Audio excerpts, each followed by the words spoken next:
Good evening, everybody. Hello. Welcome to the Monday Night Blue Abroad show. It is the 12th of October. I'm your host, Terry, back in the seat. And I've got LekDog making his Blue Abroad show debut. Not necessarily a Blue Abroad debut, but on the show, mate. It's great to have you here. It's a pleasure to be here, Tez. I've been looking forward to it. It's very exciting and a lot of stuff to talk about. So, yeah, I'm pumped. Great to be here. Plenty, mate. As I said to you before we started and we're off air, I was excited to have you on because we know that your audio is going to be top notch. You've got the setup there. Talk to us about the setup. What's going on there? Well, this is the podcast setup. It's now your audio is going to be. I've got the gaming chair, got the Blue Yeti hanging from over there, and this is where the magic happens. And you can see I'm renting, so you can see behind me there's lots of memorabilia not hanging up on the wall because I'm not allowed to hang it. So it's all happening. Love it, mate. Love it. Well, tonight will be fun because, as most of you in the audience will know, there was the debut of the Bloomer Mill show. So we're going to stay away from rumours tonight, unless the people have to talk about rumours. I thought Dan and Joseph did an amazing job, and that'll be here to stay until the end of the end of trade period, free agency, and all of that. So we've got 2 shows a week on the channel now, 2 live shows. So we're excited about that.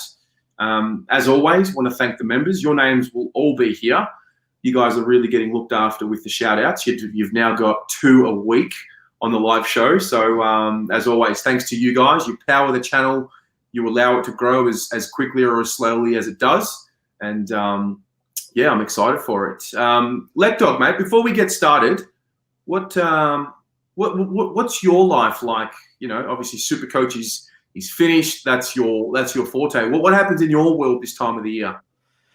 I take a little bit of a break, to be honest with you. And, we're still posting little bits of content here and there on the website, jockreynolds.com.au. Bit of a plug for myself.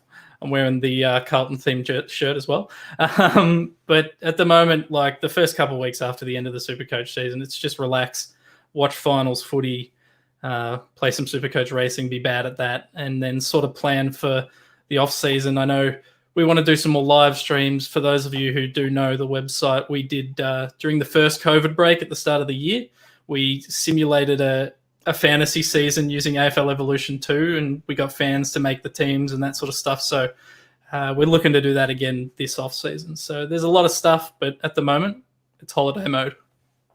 Love it, mate. Well, listen, let's get into it because there's a few things on the agenda, and then we're going to open up the show to the fans as we always do. We've got rumours to squash. We've got media people to clip tonight. We've got an AFLW update. We've got a list management discussion to take. But let's begin with our first item on the agenda, and it is She Said No to Goey. And I think Palm in the audience will get around this title.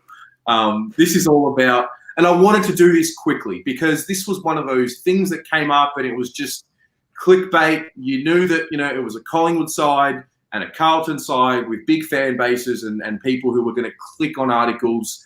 But today we got the confirmation that Jordan De Goey is not going to be at Carlton as most of us thought. So, LekDog, what were your thoughts? And you guys at home, what were your thoughts?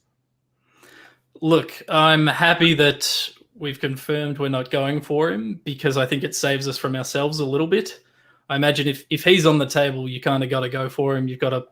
And he wants to come to your club. You've kind of got to work out how to get him there. There's a lot of issues with him outside of football, but also I think he's too inconsistent to be asking for the money he is asking for. But having said that, he does make us a better club. So I'm glad that we've said we're not interested. I'm glad it's not happening. Look, it sort of came up and disappeared. It disappeared as quickly as it came up. I'm not too surprised that this is the result, but every single player hasn't played 17 games this year is going to get linked to us in the next couple of weeks. So we just got to get used to this. And it's fun to be in the media for seemingly the right reasons, which is good. Yeah, I mean, look, the attributes that he has are great. He's obviously a game winner on his day. He's got that burst of speed. He's got that, that X factor. I personally, not to say that he's not a good player and he wouldn't be valuable, but for me, I just feel like Charlie Curnow is kind of that for us. We haven't seen it at its peak yet. But Charlie's that mobile forward who can maybe pinch it in the midfield. He's got that X factor. He's a bit cheeky. He's a bit mischievous in the way that he goes about things. And it didn't make sense to me from the beginning. I was hoping that it would go away. I thought it would probably go away later than what it did. But nevertheless, I'm kind of glad that it's been knocked on its head, and we don't have to talk about it anymore. Well, I think that's the big difference already this year with Nick Austin. We seem to be not just letting rumours swirl like we maybe previously did, maybe where the attitude of the club was just to not give it oxygen. But this year we're like, yep, Sard wants to come. Yep, Williams wants to come. No, not Dago is not happening. So the club seems to be getting in front of this sort of stuff, which is really good. And it feels like there's a bit more transparency maybe. But yeah, well, maybe it's just the positive spin and I'm drinking the Kool-Aid. So no, that's fair enough. That's fair enough. Well, we won't spend too much time on it. It's out there for you guys watching at home. There will be no Dagoe at Carlton next year. He's a Collingwood boy, and other people can deal with him. We've got a lot more to worry about. So we'll move on to the next topic for the show, and that is the media clips segment. So what we're going to do here is, and the clips part of this segment has been inspired by the boys from the Blue Baggers podcast, who give a clip and a clap. Thank you to you guys. But what we're going to do in this segment, I've got a clip to give, LekDog's got a clip to give, and then you guys at home are going to have a clip to give. So anything you've seen in the media, any journo, whoever it is who's reported something that's absolutely rubbish, this is the time to put it out there. LekDog, we'll start with you, mate. Who are you clipping? Yeah, the first one, well, the one I've got is old Gary Buccanari. He's put up an article today for the Herald Sun, a list analysis piece. Feels like he maybe wrote it 5 weeks ago and has just trimmed the top. Look, it's positive. He says that we'll contend for finals next year and contend for a premiership in 2022. I can get behind that. But some of the research behind it, Gary, you just need to do a bit of work, mate. He's said that we need to worry about paying guys like Jacob Wiedering. Wiedering's signed until 2025. He's as far signed out as you could possibly be. So a little bit of research. And he's also said that guys like Will Setterfield and Zach Fisher need to knuckle down and work on their game. But Will Setterfield's one of the most improved players this year, and Zach Fisher playing a new role. Burst on the scene, kicked 4 goals in his first game as a small forward. So just a little bit of research. I think the theme of the article was pretty solid. And some of the points he made were good, but you can tell it was probably written a little while ago. So, let's freshen things up, guys. Yeah, no, I think you're right. And such is 2020. The people are smarter. The people have access to more information. And the Carlton fans in general, we watch the club with such a close eye that if you aren't watching as much as what we are, you're going to miss something. And that's natural. No offense to Gary, but listen, if you're not going to write an article with facts in it, it's going to be picked out. And so this is our way of pushing back to the media and saying, hey, we're watching, and you didn't do your research there at all. So Corin, my man, he's donated $8 and he wants a G up, Tez. G the fuck up, Corin. Corin is my point guard on NBA 2K21. He throws nice. So appreciate your work, Cos. We've got one here from Pom. Gary Lyon for not having Sam Walsh in his pick 1. Well, this looks interesting, doesn't it? I think it was after round 2. Now, Walsh didn't have the best start to the season, and Gary thought it would be smart to re-rank the 2018 draft. Where did he put Walsh? I believe he put him 6th. I believe he was 6th. Insanity. Just craziness. I'll actually jump on this one as well. And I'm mates with Rowan Connolly, but in his podcast, he said, this week's podcast, he said he didn't think a player had a better first 2 seasons than Bailey Smith ever. Well, Sam Walsh had a better year last year and this year. So, Rowan, love you, but gee whiz, come on, mate. Come on, Rowan. You're better than that, mate. Yeah. No, look, I mean, that conversation is interesting. There's this fascination with the King boys, and yes, they're mighty talented. And I think footy people in general have this obsession with the key forward who kicks 100 goals a year. I just don't think that's happening for a very long time until we see a new generation of forward. And whenever there's a big boy, there's always, you've got to have him ahead of a midfielder. But Anyway, it's done now. That's a good little clip there from Pom. I'm gonna go with mine, and then I'll read out some more in the comments. I'm gonna go with Tom Morris. So, and this has got to do with the Zach Williams situation. So, Tom Morris breaks the story, I believe, in terms of the contract and what we're going to potentially pay Zach Williams, and he puts the figure out there: $850,000 to $900,000. Like, it's absolute bullshit. Like, what are we doing here? Come on. Like, how stupid do you think the people are? And I can't help but feel like there's this unspoken rule on the inside of the industry where it's like, let's inflate the salaries as we report them to then create a future story about how this team's in salary cap trouble because Tom Morris reported back in 2020 that Zach Williams was getting $900K a year. I mean, it's just my big gripe with the industry, and especially this time of the year when contracts get spoken about. I have a general rule of thumb, LekDog. I take away $150,000 to $200,000 off what is reported. So that puts us in that, $650 to $700 category for Zach Williams, and I hope it's right. Yeah, I hope so too. Also, I don't mind. Look, even if they are paying $900,000, while I do think that's crazy, get him in the door. Get him in the door, and I'm sure over the length of his career, he'll return whatever we invest into him. The thing that upsets me about this is, as you've said it, I've seen people digging up articles from like 2016 about Matthew Cruz's contract to argue, well, we can't afford $900,000 because Cruz was on X reported in 2016. And then SEN and Kane Corns keep trying to get me to respond on Twitter. They keep tweeting out clips about how are the Blues affording all these players, and I just don't respond. Don't give them the engagement, guys. It's they're just testing us. They're just testing us. Trust me, good list management and good cap management. That's how we're affording all these players. Yeah, I've got a guy here who, if you want to believe information from anyone, this is the guy here, the Pumper 5, Mr. Paul Barbazza, and he's been on a bit of a mission this offseason. I feel like he's joining the cause to get the right information out there.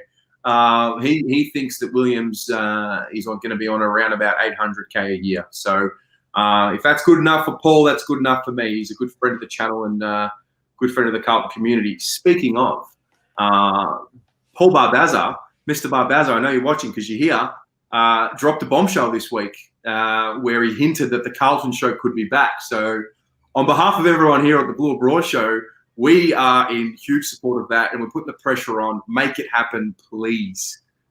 Oh, it has to happen. I saw that. I got so excited today. So let's make it happen. Let's get at least a season review in Bazza, and shout out to the boys because they did an amazing job the last few years, and we really missed them this year. Really missed them. We do. They're going to be back, and they're going to be better than ever. So before I continue on, I want to get a few more of these media clips out of the way. Can I just say one thing quick, Tez, while you're looking for some clips? One of the things I love about the Carlton show and Bazza in that they've got that really historical knowledge of the club, and they're an older generation than us, so they give us insight to things that probably wasn't aware of as a youngster. So, and they talk about the history of the show, and I've learned so much about players who I never even knew existed because of those guys. So I think that's one thing that's really missing from the landscape at the moment is that historical knowledge, that generation before us. So shout out to them for that. Just wanted to say that while I've got an avenue to do so. Love it. You should have a chat with Paul about Bruce Dool and then watch your heart melt. It's an experience for sure. Okay, let's go. What have we got here? Arben Benny Lumani. Kane Corns still thinks Carlton picked the wrong player. That's his little clip as well. Tim Wilkes. John Ralph for leaving Marchbank out of our top 22. Yes, I like that. Sam DiBenedetto. Anything to do with Kane flog Corns. Terry K. Hearing Walsh is a pick 6 is more annoying than listening to Dan Andrews. Debbie O'Connor, good evening. Huge repeated daily clips to Tom Brown, Wispy Watson, Barrett, and Corns just to start. I think she summed up the whole segment right there. Yeah. You could repeat that every week for the next 6 weeks, and I think you'll be fine. No, it's brilliant. So that is that. I think we've got one more. No, I think that's it. Max has come a little late. What's the word on Degoe? Max, she said no Degoe. Degoe is not here. He's not here at all. So that'll do for the media clips, guys. Keep them in mind for next week, because this segment will be back. If you have any clips to give, keep them for the show and we'll read them out as we move on to our next segment, which is list management. So, LekDog, you brought this to my attention, and I think this is a good time to chat about it, because there's this time of the year a lot of players we want to bring in, potential trade targets, recruits. Having said that, there is a list cap on how many we're going to have. We're not sure what it's going to be. It could be 40. That seems to be the general consensus as to where it's going to go. So with that being said, there's still a few players who are out of contract. And I know that a lot of the questions pre-show come about these players. So you've gone through and listed every player that's still out of contract. We might have some more. We might have missed some. I'm not sure. But we're going to go through tonight. Everyone's going to have a chance to say yes or no in terms of re-signing. And we'll see where this leads us. So kick things off, mate. This is all yours. Yeah, so if we've missed anyone, just shout out. But I think the first person we should look at is everyone's favourite player, everyone's whipping boy, Cam Polson.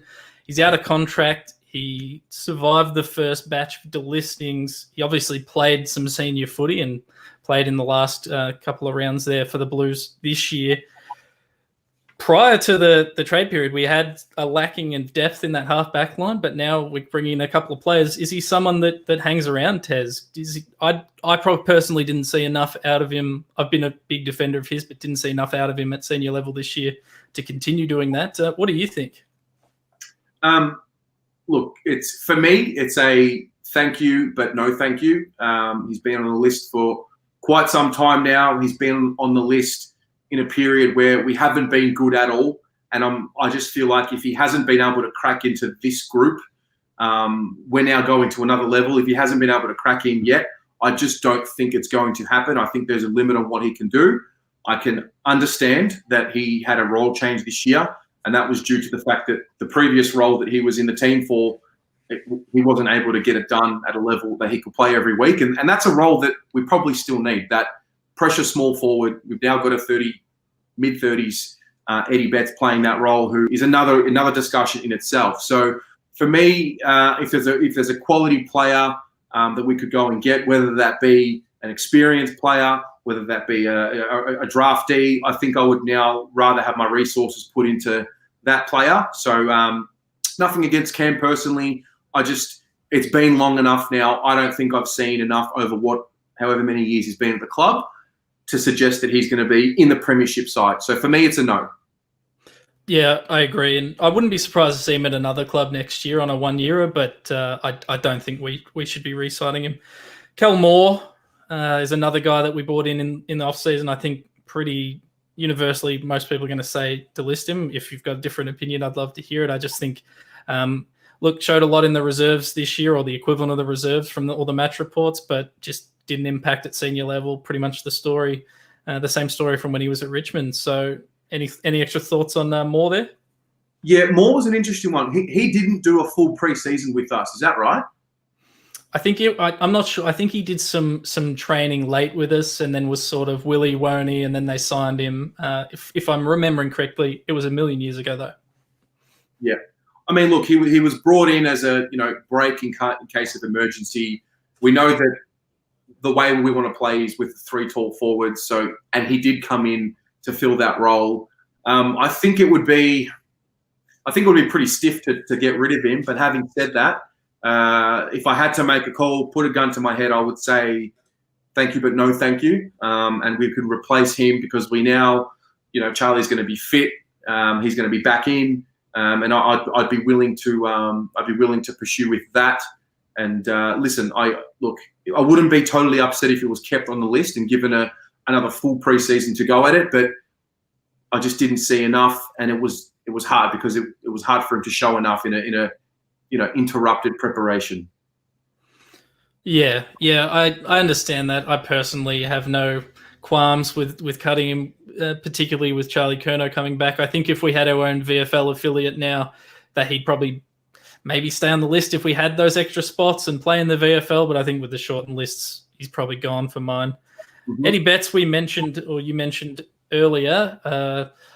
we suspect that he does have a 1-year contract in front of him. I personally think that's a good thing, even if he's not playing every game. I don't want him to play every game next year. For me, he's a home game only player or something like that, and a bit of a coaching role and filling a void where we still got a little bit of where we're still lacking in that small forward role. But how are you feeling about him? It's reportedly signing on for another year.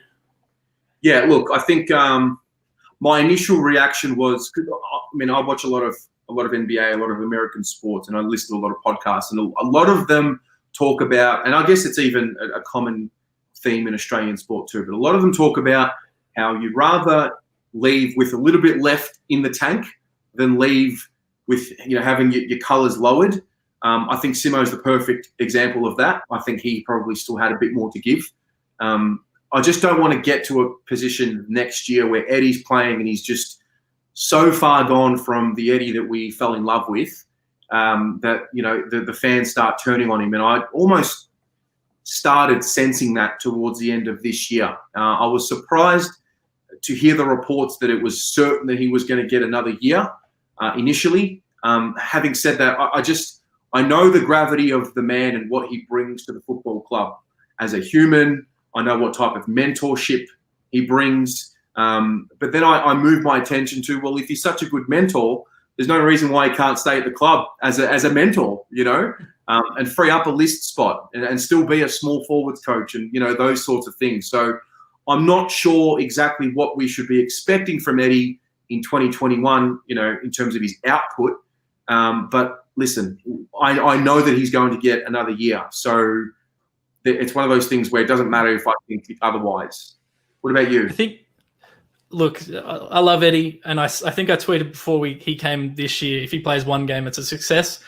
I think he was really mismanaged this year, and maybe it was because we didn't have anyone else to play that. But if you go back and watch the highlights from his season this year, those first 5 or 6 games, he's a completely different player to the last 5 or 6 games. It's like it's completely different. He's slower. He's playing a different role, or he looks like he's playing a different role. He's dropping marks in those later games, but in the early games, he was playing Eddie Betts football. He was tackling, he was up the ground, and he was kicking goals. So I think if we can manage him, give him plenty of rest, I think he can contribute on the field. And I don't mind it as a list spot if it's our last list spot. And he makes me happy. He makes me happy seeing Eddie Betts play football. So, yeah, I'm okay with it. Speaking of that small forward role, Matty Owies still hasn't been extended, been on the list a little while now, kicks a lot of goals in the reserves, didn't really get heaps of opportunity at senior level this year, and he was probably vying for a small forward position with Honey, who has been extended. So do you think Matt Owies keeps going, and do you think he can contribute at an AFL level? I think Matt Owies was one of there's a few players who were really impacted by not having a proper VFL competition, and I think Owies was one of them. I would persist for one more year with him because of the fact that we didn't get to see the VFL program this year and what it can do. I'm not sure how his Category B status works and how long you could have him as a Category B rookie, because as it stands right now, he is a Category B rookie and therefore he doesn't take up a proper list spot. Is that right? Yeah, I think it counts outside of the list numbers or something, but I'm not sure if Cat B rookies are going to exist next year. So I don't know if it's just going to be your main list and then a couple of rookies. We know that Honey has been re-rookied, and if it is going to be that 38 plus 2 or whatever's being proposed, we might only have one more rookie spot. I personally would keep Owies. I think he's got some attributes and he's shown that he can kick goals. And at the end of the day, that's probably the most important thing for us as a small forward. He just hadn't had an opportunity to do that at senior level. So yeah. I would keep him. Okay, yep. There's a few more names we can go through. We'll probably go through these 2 names relatively quickly. Will Setterfield and Jack Nunes are both uncontracted. As far as we can tell, Will Setterfield obviously was huge this year, and Jack Nunes cemented himself in Carlton history. So do you expect both of those guys to be signed, and how long for? I would. Yeah, I would. I'm very biased towards Will Setterfield. I'd be doing a 3-year deal for Will Setterfield. I mean, I think we got him to be I think we got him to be a potential future player. I think he's shown enough now to suggest that he is going to be a real cornerstone of our midfield. And, when you look at guys who have broken out in the league, there's always that strong underbelly of a season the year before. Like you look at Wiedering this year, people will say it's his breakout year, and it probably was. But he really showed some strong signs in the back end of 2019 after Jones went down with that concussion. I think Will Setterfield's in that category now as well, where next year he's going to go to another level. It'll be the second preseason after the knee.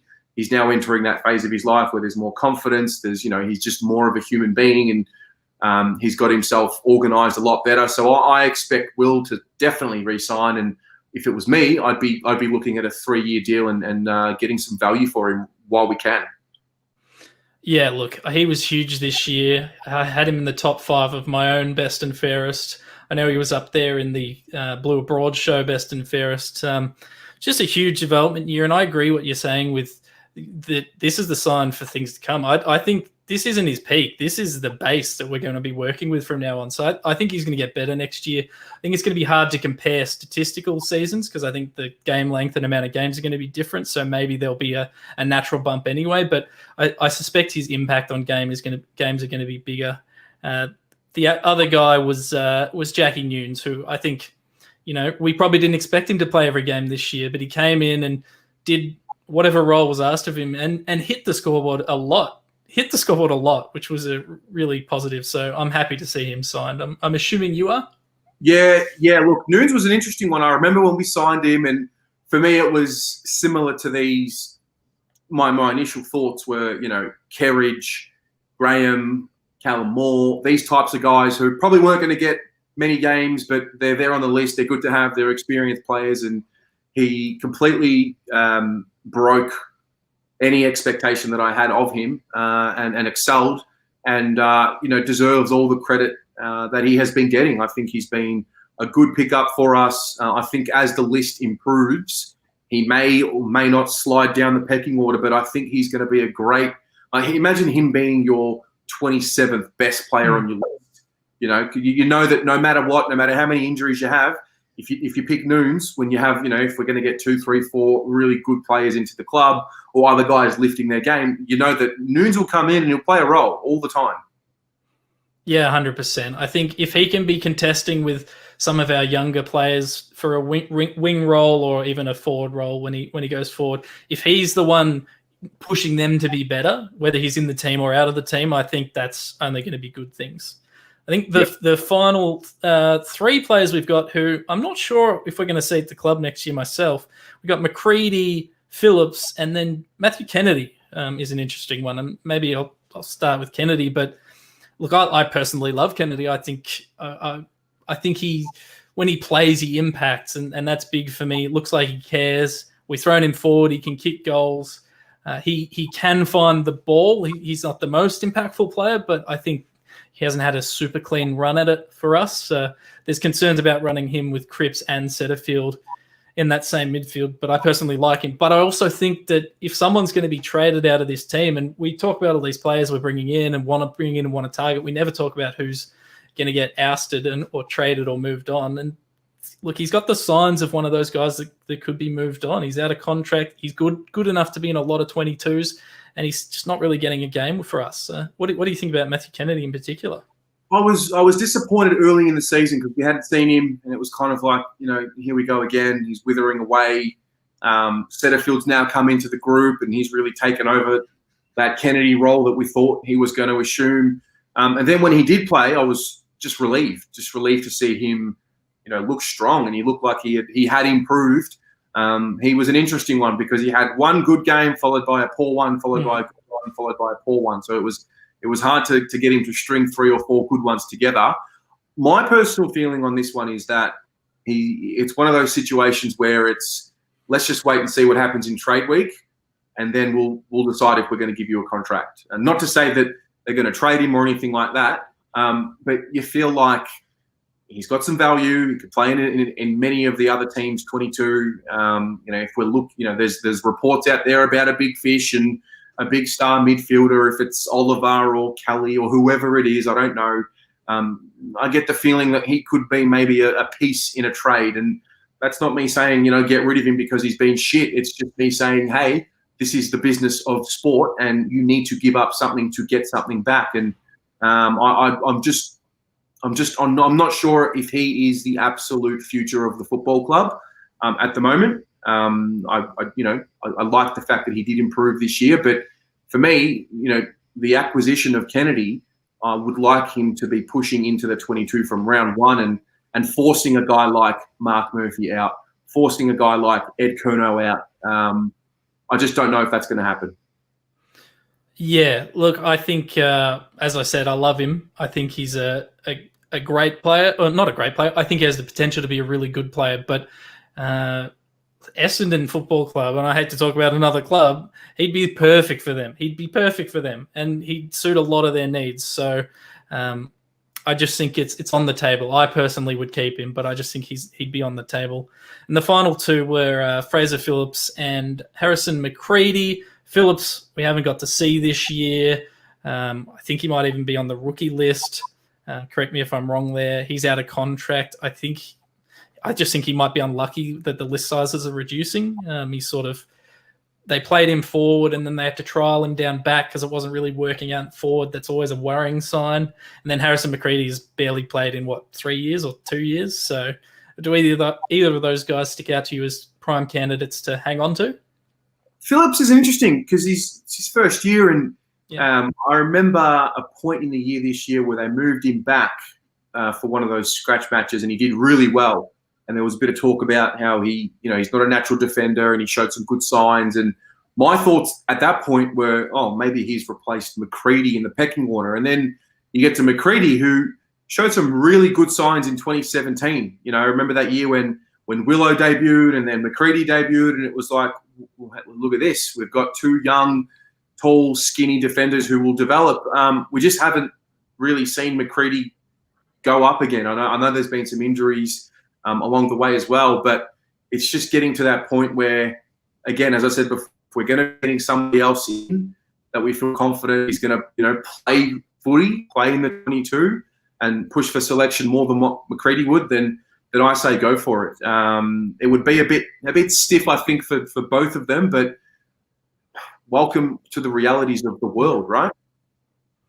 Yeah, well, hey, we're becoming a good football club, and good football clubs don't hang on to players that aren't at the level. We've had the luxury of giving players a lot of chances and a lot of time to grow and develop, and we've seen it really work with quite a few players. But if we want to win, and we always say this, we're in the job of winning premierships. We have to make some tough calls, and if that's cutting guys who aren't getting games to try and get guys with higher upsides or guys who can push into the side, we got to do it. So yeah, I think it's stiff. I do think it's stiff, but I wouldn't be surprised to see if they go. The only thing probably in McCready's on benefit is that we've already delisted a couple of key defenders. So unless they're planning on targeting someone like, I don't know, Lewis Malikan or from Sydney or someone like that as a backup, he might stick around. So, but I think that's everyone who's out of contract. Brilliant. I think we've covered it all. That was a good job. I might turn to some of the comments here and just get some up. Bryce Riches, Bam Bam is the support for Cripper and can go forward for a swap. Absolutely perfect for us. Must be underlying issues. Zeke Murley, we also have a carbon copy type player that's better in every respect in JSOS. Can play mid and forward. Very, very interesting call. There was a good one I saw here. Dante Munoz is asking about Brody Kemp. Everyone is very excited about Brody Kemp, and for good reason. I'm just putting the brakes on it because he needs a year under his belt, not only to get over the knee, but to enjoy his first season of footy. And I just don't want to put him in that saviour category just yet. I think if we get 7 games from him next year, that'd be a massive achievement. What do you think? Oh, agree 100%. And I think we need to adjust our expectations for Brody Kemp. It feels like we're getting a free, top 10 talent coming into the club because he missed all this year. But we've seen, I think it's a miracle Doherty played as many games as he did coming off the knees. And I think they'll be more careful with a guy who's not the captain and the guy who's who's much younger. So, you know, as you said, 7 games. If we can get 6 or 7 games out of him, I think we're going to be laughing. And I think the interesting thing will be seeing where they try and play him, because as a junior, he played everywhere and did it really successfully. So really excited to see him and have high hopes, but I don't expect it's kind of hard, Terry, because we've had Sam Walsh come in and dominate for 2 seasons. So I expect all the young guys to do it. It's true. No, it's true. Absolutely. Anthony says, take a leaf out of Richmond's book. They make tough calls, so maybe we make harder calls. Fabiano from the Ian Prendercast. Brody Kemp, I put him into a time capsule, Tez. Remember that. I sure will. Jesse Worthing asking about Liam Stocker. Here's another one. He's one that there's no reason why he can't be playing regular footy next year.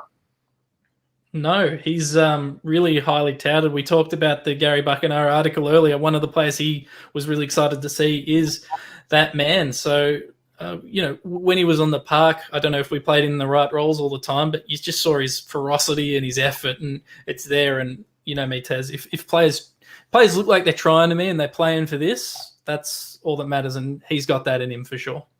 Yep, absolutely. One more comment here before we move on. Kane Little leaked, we still have room in our salary cap in the new membership video released 20 minutes ago. Well, I haven't seen that, but if that's true, we say yes, Oliver. Get him in.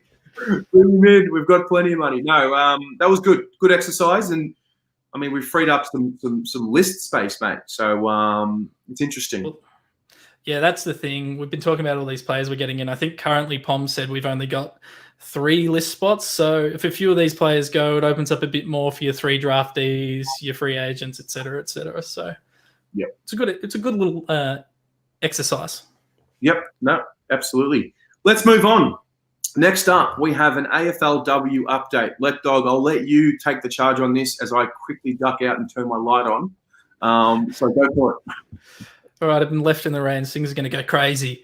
All right. So we obviously had the draft in the last few days. We've brought in 3 talented young women to the club. We've got Mimi Hill from the Chargers with pick 12. She's a midfielder. She's speedy.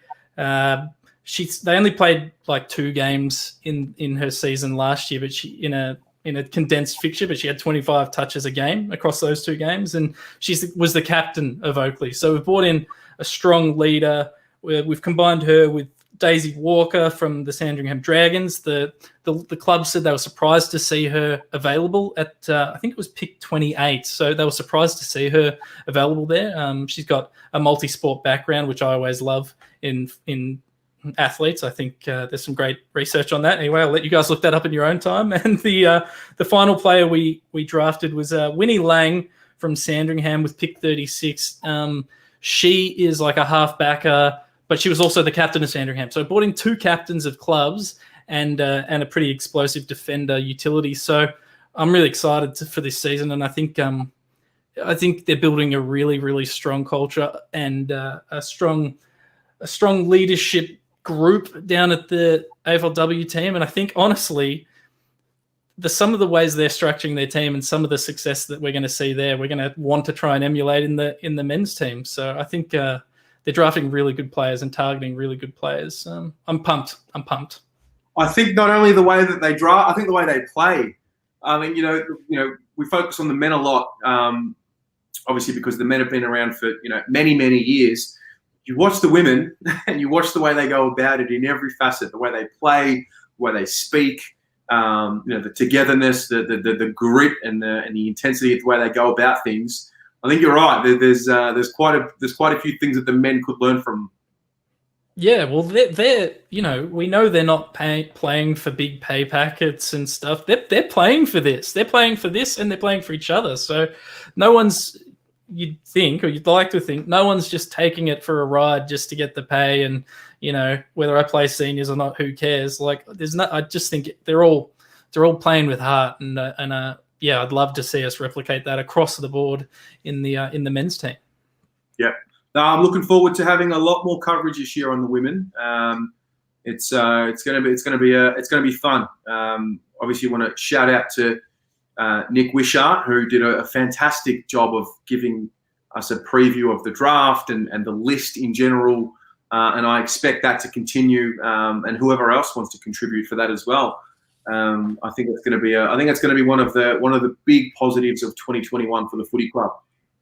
Yeah, for sure. No, it's going to be really exciting. Hopefully, they can start off a huge year for the Blues. Yep, absolutely. Okay, next up on the agenda, I'm looking forward to this. He doesn't get spoken about, and I think one of the biggest storylines of this offseason and 2021 in general is going to be the return of the Prince Charles. Charlie, like it's just hard to believe. We've had to sort of put him to the side because we've been playing, and you've got to move on. But how exciting is it to see Charlie Curnow back and read about how he's at full training now and he's fully fit? Mate, it's I don't know how to say this because I don't want to overhype him. But overhype him.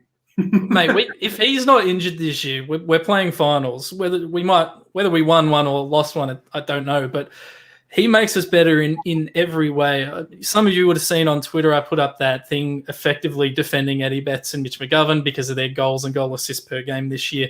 They then went and didn't kick another goal for about 6 weeks after I posted that, but that's okay. But Charlie Curnow, in terms of goals and goal assists, mate, he's compared to any other forward we've had in the last sort of 10 years, he's just head and shoulders above him. And he adds X factor. He makes our forward line more dangerous, which means a better defender has to go to him. The second defender goes to Harry. And then Mitch McGovern, if he's playing, then has the third or the fourth best defender, and maybe then he can impact. Charlie Curnow unlocks a lot for us, a lot of dynamic things for us. And please don't play basketball in the off season again, but just be careful, mate. Live your life, but be careful. But to think we got him, he was touted as a top 8 draft pick or whatever in his draft year, and we were so bold. Because he had some off-field issues. We were so bold. We were like, no, we're not even going to take him with pick 10. We're going to take Mackay. We'll bring in Curnow with our next pick. So I just love him. And as you can tell, I'm excited, Tez. How are you feeling? Yeah, I am. I'm excited for him. Listen, he's had – it's so hard. A lot of the information is been very well hidden. There's been basketball games. There's been slipping on tiles, walking upstairs. There's been all sorts of little things.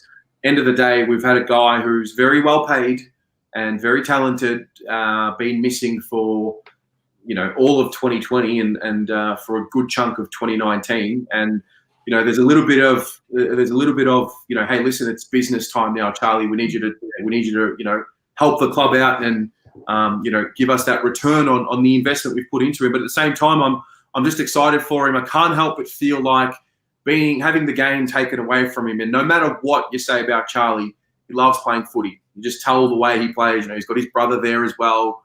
So I can't help but feel like when something like that's taken away from you, you just learn about why you love it in the first place. So I'm expecting to see a hungry, excited, grateful, and mature Charlie Curnow in 2021, and I just can't wait for it because he's super talented. I'm very mindful of his athleticism and how he relies on it, and I don't know if he's going to have to change his game a little bit and evolve in the way that he attacks contests and all of that.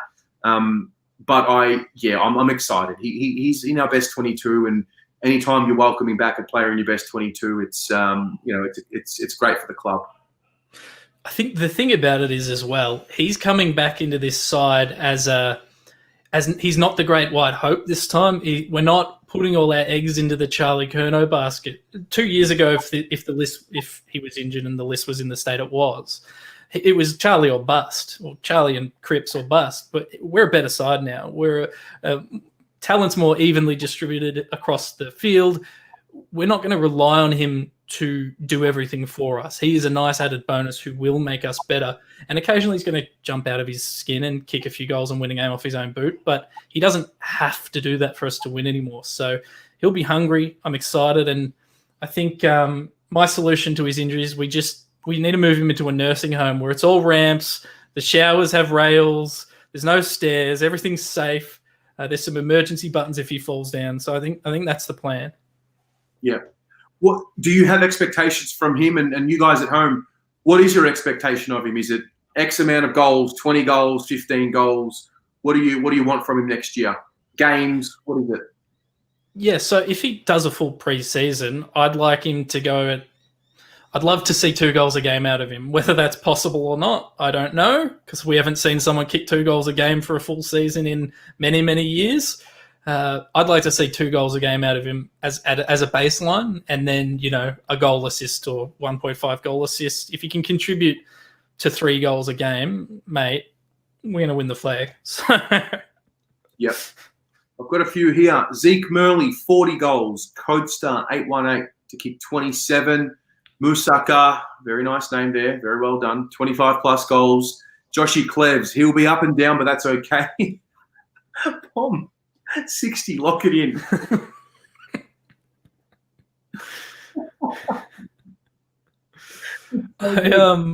I'm seeing a lot of comments in here of people saying he needs to kick 50-plus goals.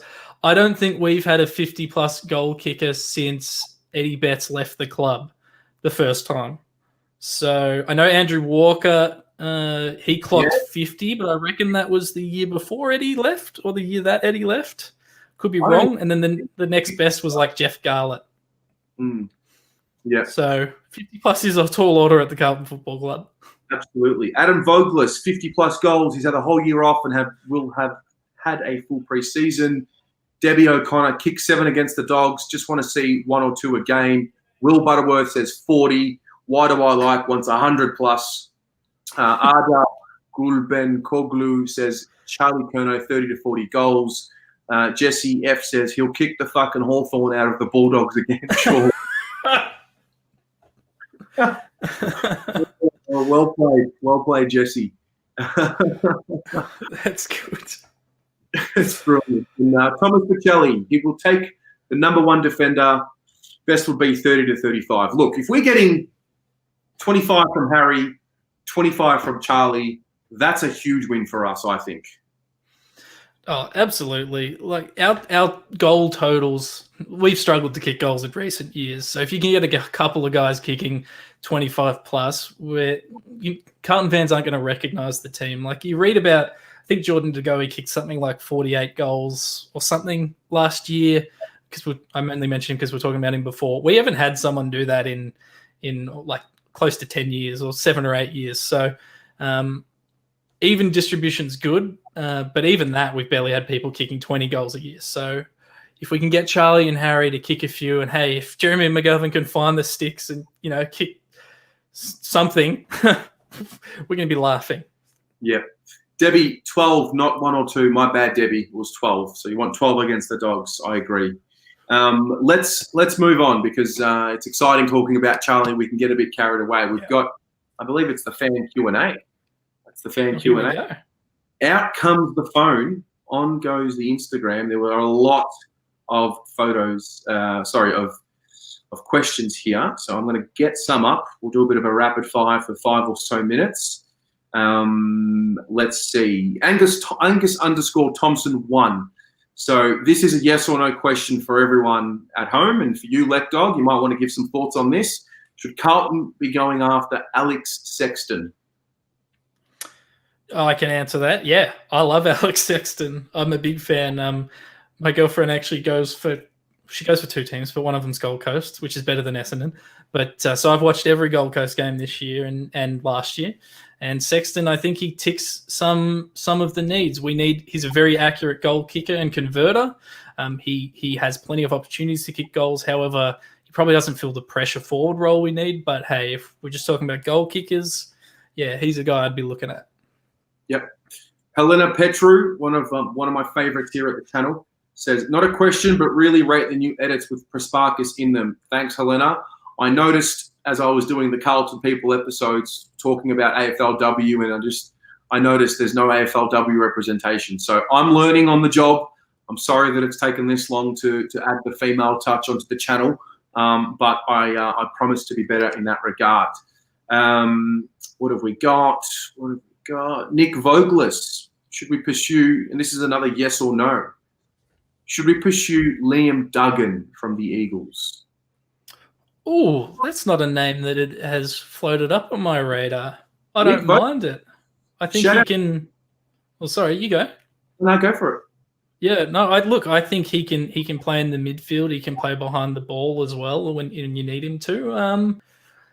He can kind of do it all to a degree. He's not like a superstar. Yeah, no, I don't mind it. Let me do some more research. Yeah, there's one for the bank there, mate.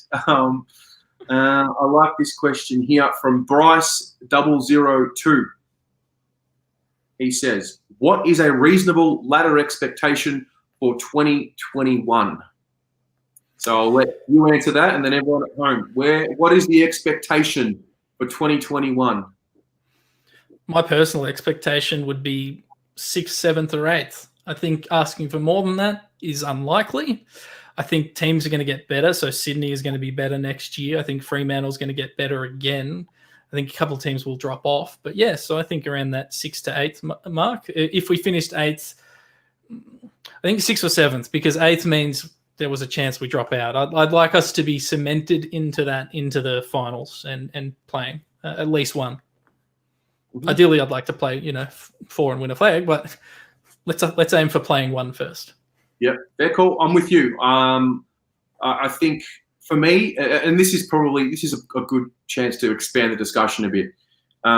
Finals is on the agenda. It's strictly finals or bust, and enough is enough, and there's all of that. And I've been using a lot of that language this year. There's also a reality to this in that there's 18 teams, there's 17 other clubs, a top 8 this year. I mean, it's going to be hard to lose 1 or 2 of them. You would back the Giants to respond. The D's were close. You think maybe the Bombers, Freo are coming. And so as much as, of course, for us Carlton people, we say, yeah, it has to be finals next year, and it does, that we need to do something above and beyond the rest of the competition to get there, which is why I'm liking the fact that I'm seeing, Saad nominating, Williams nominating, and it looks like they're going to get done. Those are the types of moves early I think we need to make in order to make that seismic rise next year, very similar to what the Saints did. They were aggressive. They got their guys in, and they reaped the benefits of it this year. And a bit unlucky to lose the players that they did over the weekend. We don't know what that story looks like if they're fully fit and everyone's available for them. But I think we need to do something similar if we want to seriously play finals next year, because from what I've watched in the final series, especially week 1, we're a way off that. I think there's a couple things. We gotta hope that the teams around us who we think are going to improve don't pick up anyone game changing. We got to hope that Charlie Curnow comes back healthy and helps us structure. But we are at an advantage in that we're getting in a free agent. So someone's coming in who's going to make us better and it isn't costing us anything. There's not a lot of those guys of Zach Williams' ilk available this year. That's going to put us, if the clubs around us can't get in a free agent like that, it does put us a step ahead of them. Adam Saad is obviously a big boost. My concern is still around a little bit of game plan for next year, because we're adding in pace and we're adding in players we really need and who are going to make us better. But will that fix the issues we've seen where we just can't get our hands on the ball and we don't have a defensive side in the middle of a game? I haven't seen anything that's addressing that yet. Hopefully it comes, and hopefully it can be addressed in the off-season. But from an attacking point of view, we're going to be in a much better position than we were this year. And we've just got to hope that having a better attack can cover for the defensive flaws I still think we have. Yeah, no, fair call. Fair call. I like this one from Anthony Griffiths. He says, funny with St Kilda, all the trades were great, except the most expensive one in Hill. It's a very good point. Sometimes it's not about the A grader, it's about the 2 or 3 B graders you can bring in. And you look at, I think Dan Butler finished 2nd, Dougal Howard finished 3rd, and I think Paddy Ryder finished 8th in their best and fairest this year. So I think that right there is the example of why maybe the super duper star and giving up 2 first-round picks for a star isn't always the answer. Well, you got to make sure they're a star. Brad Hill is a good player and a good wingman, and he's played at 3 clubs now. But I wouldn't say he's a superstar. I think if you're investing all your chips into a B grader, it's fraught with danger. But if we're looking at trading our 2 first-rounders or whatever and a player for someone, it needs to be someone at the absolute tippy top of their game. Yep. Interesting one here from Gatorade78 on Instagram. Should we continue with 2 captains? Personally, I don't like it. I've seen arguments for this on either side. You guys at home, what do you think about the 2 captains? Are you a traditionalist who likes the 1 captain? LekDog, what do you think about the captain setup that we've got? I might be a bit controversial here. I don't mind if it's 2 or 1 or 6 or 10. I don't really care how many captains we have. I probably wouldn't have selected Paddy Cripps or Sam Doherty as our captains if I was the one making the decisions, or moving forward, I might not. I just feel like, I don't know, but I feel like we spent so much time criticizing the leadership of the club this year. That's probably might be happening internally. Maybe that affected Cripps and Doherty's output. Cripps leads by example, but not with words. Doherty seems to structure up, but not really command that much. Look, I don't mind who the captain is next year, because in 2 years' time, I think it's going to be Sam. I think it's going to be Jacob Wiedering or Sam Walsh. And they, to me, for whatever reason, maybe because it's Wiedering demands so much of his teammates and he's at the very back watching the whole play, and just obviously the way Sam Walsh plays, but they scream captains to me, whereas Cripps screams, awesome player, want him in my team. If he wants the captaincy and it's going to keep him in the club, give it to him. But there's just some quality there that I don't foresee. Maybe it's age as well. I know he's still 25, but Wiedering's got the head of like a 36. It's like we've taken Cade Simpson's head and put it in a key position player when you talk about Jacob Wiedering. So there's my rambles on captaincy. Yeah, How do you feel? I mean, I think it was very interesting to have Doherty as captain this year, being the first year off the knee. And I actually really like the idea of Doherty and Cripps as co-captains, because I think what one has, the other doesn't, or what one does better, the other one sort of doesn't. I think Doherty speaks so well, and he's just excellent whenever I listen to him.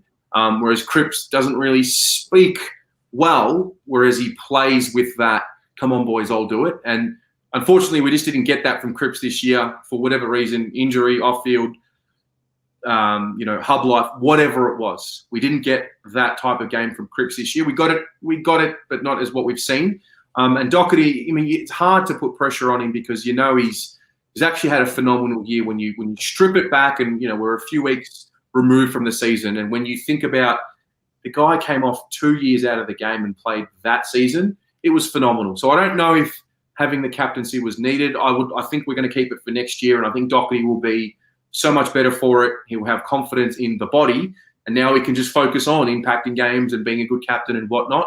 Fab here said, give it a couple more years and give it to Wiedering. I think I agree. I know that Sam Walsh looks like a kid that wants to be captain. He kind of reminds me of a Joel Selwood type player, just the way he just extracts every inch of energy out of his body and then some. So it's probably one of those two.